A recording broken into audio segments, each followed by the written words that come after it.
Hello everyone and welcome back to Flo's Corner. So in this video I'm going to be showing you guys how to make candied apple slices. So please stay tuned.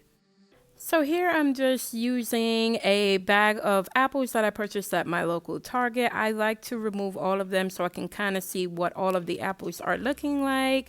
Some come a little bruised, some come a little funky, and obviously you don't want any of that when you're trying to make some type of demonstration video or if you're trying to make this for a customer.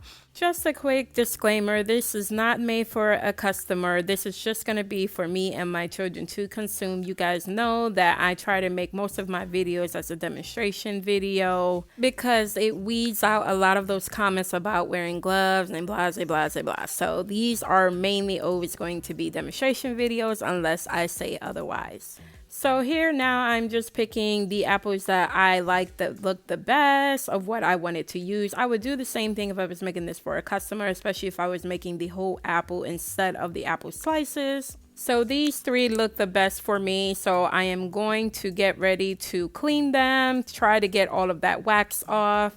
You know, I like to use a hot bath first before placing the apples into a cold bath. This really gets that waxy coating off of the apples, which sometimes makes your candied mixture kind of slip off, or even if you're trying to make chocolate ones sometimes when it has a lot of that waxy coating. So I definitely always recommend cleaning your apples in this way, whether you're making whole apples or if you're making apple slices as well.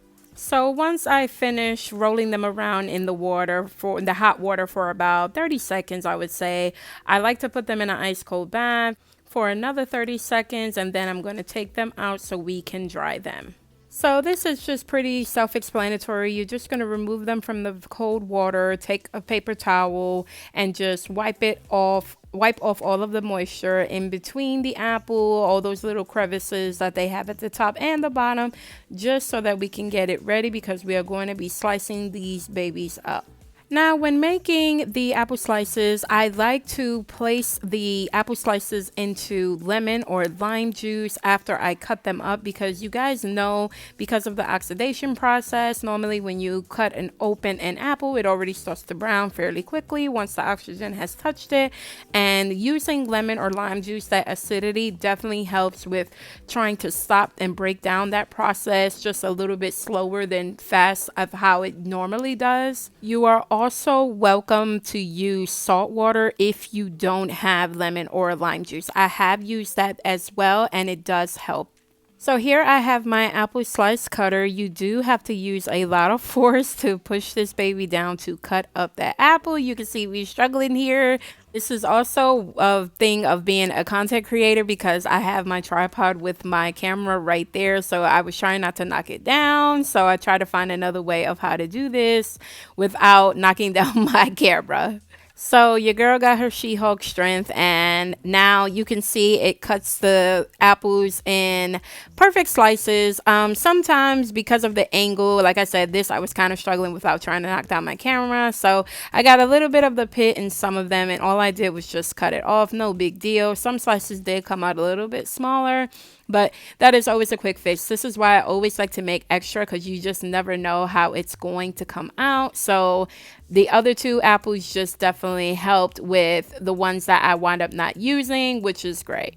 I don't mind showing like flaws or anything like that because I feel that it does teach people that, you know, just because you see a finished product doesn't mean that there was other factors and things that you had to go through. Sometimes it's a fail, you got to start over, or however. I just like to be very realistic because, you know, everybody knows the finished product always looks so nice and beautiful, but you really don't know the process of how it got there. So I like to be as realistic as possible. Then you're just going to place those slices into the lime juice, and you're just going to kind of toss them around so they can get coated with it. And then you go on to your next apple. I purchased this cutter at my local Dollar General. You're more than welcome to purchase it at Walmart as well. Dollar General was just easier for me when I was in the store and I needed one. These are, I would say they're inexpensive. They're not really that expensive for them. I can't even remember. I think it was maybe $6 the most or however. These are also great when you have children because if your children loves apple slices, then you can always do this so easily instead of using a knife. It depends on your discretion if you want to do it with a knife, or if you want to use an apple slice cutter, you can always peel off the skin first if your children doesn't like the skin, and then yeah, you can give them the slices easy peasy. So now I'm just going to line one of my pans with some parchment paper because now we are going to dry off these apple slices as thorough as possible. And then we're going to stick them with some skewers and place them onto the parchment paper. You guys know pretty much these are going to be something similar to like when you make pineapples, because with the apple slices you want to freeze them because if you leave them out, they're kind of going to get moist again, which is not what you want because any moisture will seize up your candy mixture. You guys already know that. So definitely try to take out as much moisture as you can. You see, I'm really drying it as thorough as possible. And then once I insert the skewer, it does get a little juicy where the insertion is. And I'm also going to dry that part off before placing it down onto the parchment paper.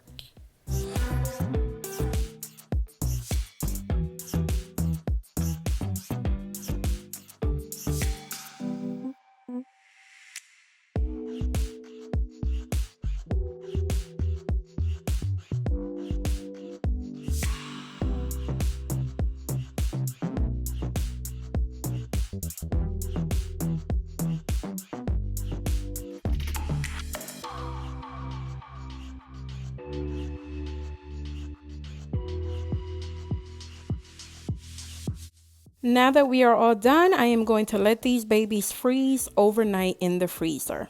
Now this is the next day. Here I am going to do my candy mixture. You guys know my recipe never changes. It's going to be 2 cups of sugar, followed by a half a cup of water and 1/4 cup of corn syrup. If you always watch my candy fruit videos, then you know that I always have a certain type of color or look or something in my head out of nowhere. So today, I don't know, I was feeling like water, ocean, and so I figured to use a couple of drops of the Royal Blue liquid gel food coloring.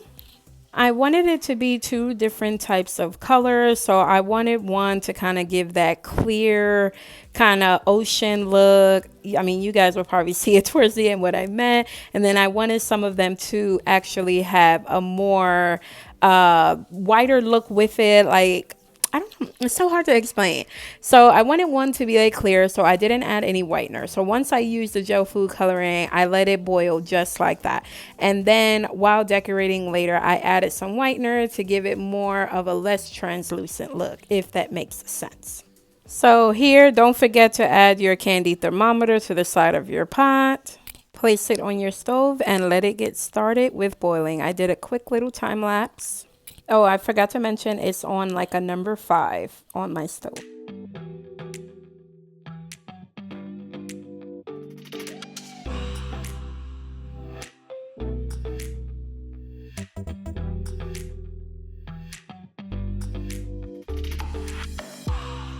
Once we've hit 250 degrees, I'm going to add in my flavoring. So here I'm going to be using raspberry flavor. I have a half a dram left. I guess you can call it blue raspberry. So I'm going to add the rest of this into the mixture.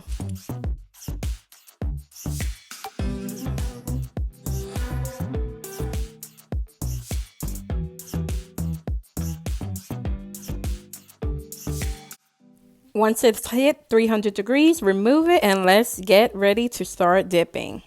Now with the apples, I like to dip them kind of like how I do my pineapples. I like to take out at least 2 at a time or 3, just depending on how I feel, while the other ones are still in the freezer because I don't want them to start breaking down and melting.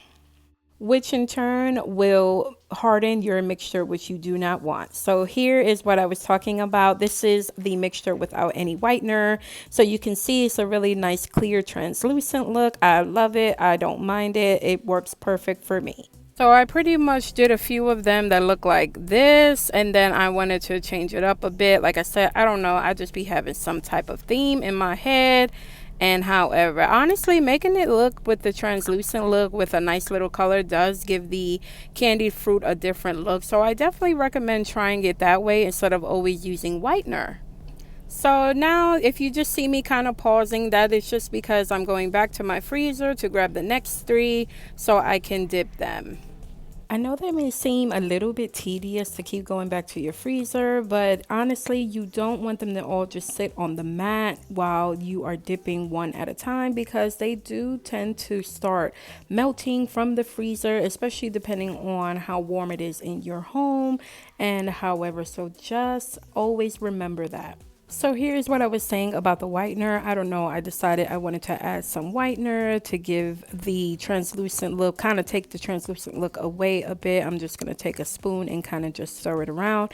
Not all the way fully, just enough to kind of give me this look that I was going for. I guess you can kind of call it a marble look as well. I really love the way these came out. The color was really, really nice. It definitely was giving like ocean, sea vibes. Like honestly, I love the way it looked once I started adding in the whitener and things. So I'm just going to keep dipping until I'm going to add a little bit more whitener before it runs out, obviously. But I'm going to add a little bit more, dip a little bit more, and then add some more whitener.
So here is my last one. In total, I did 15 apples, and then now I am going to add some candy to give it that really nice aesthetic look. And here they are. I am all done. I really loved how they came out, some being translucent, some actually having the whitener added into it. I don't know, like I said, it was giving like sea vibes. It kind of went with what I was thinking about. I don't know, maybe I'm just ready for the summer and ready to get into the pool or the beach or something. I don't know. But I added some of the gummy sharks and some light blue gummy bears, sour gummy bears. And yeah, I really hope that this tutorial was fun and helpful for you guys. This is how I like to make my candied apple slices. Very simple, not too hard. It's just a little slightly different than how you make it when it is whole, but definitely subscribe. Please give this video a like, and I hope to see you all in my next video. Bye.